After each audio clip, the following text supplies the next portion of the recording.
When I was a kid growing up in Minneapolis, I was very fortunate in that my mom and dad were unconditionally supportive of my interest in music recording.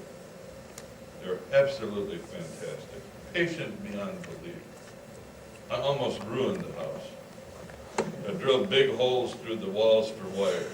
I'm sure everybody here has probably done it. Tore plaster down from the ceiling, hanging speakers, blew fuses, almost started fires because my recording equipment overloaded all the circuits.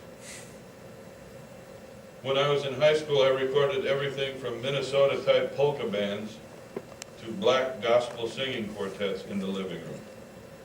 I even had an illegal radio station in the garage so I could broadcast my recordings to the whole neighborhood. Now, that's a fanatic. My mom and dad were both classically trained musicians, professional musicians. My father was a gifted electronics engineer and designer. He held patents on one of the first really excellent electronic organs. During the Second World War, he also held a patent on the Norden bomb sight, which he helped to develop during World War II. I think Mom and Dad had always hoped I would be a famous classical pianist. They certainly made sure that I studied classical piano as a youngster. Not wanting to disappoint them, I diligently studied piano with several very good and very patient piano teachers for more than 8 years as a kid. The problem was, it didn't take me or my piano teachers long to figure out that due to a severe lack of keepability on my part, I had better develop my talents on the other side of the control room glass. I have a daughter, my oldest daughter is a very gifted classical pianist, concert pianist, and teacher. She's in New Delhi now teaching at the British School. And she, I think, has the talent that my mom and dad had hoped I would have on the piano.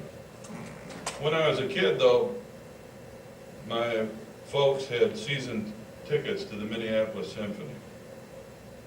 Of course, I didn't think so at the time, but that ear training has been a tremendous help to me throughout my career. My early days as a professional in the business were spent recording mainly classical and choral music in Minneapolis, with an occasional polka band or jazz group thrown in for flavor.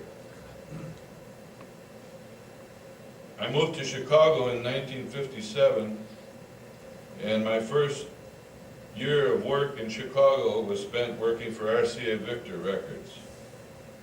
Part of that time I recorded the Chicago Symphony Orchestra, at that time under the direction of Fritz Reiner. It was during that period in Chicago that I learned how to edit magnetic tape precisely.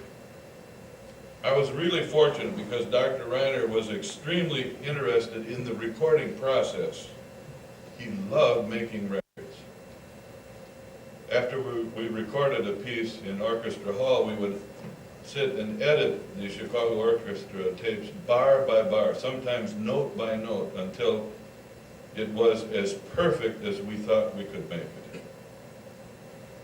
The one lasting impression of that period of time for me, though, is that Fritz Reiner made me part of his innovative new incentive program, which was one mistake and you're through.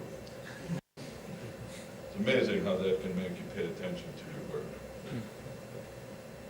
But under this program, I learned to edit analog magnetic tape accurately, quickly, and above all, musically. I'll never forget it. Even with all that excitement, I soon found that recording classical music left me a bit bored. Don't get me wrong, though. I dearly love classical music. I still do. In fact, I listen to classical music on a regular basis, both live and recorded. But recording it after a while left me yawning a lot and feeling a bit uneasy. The best way I can describe the situation is that recording classical music makes me feel, now this is purely personal, makes me feel kind of like I'm taking dictation. About the best that you can do is to recreate the original sound field.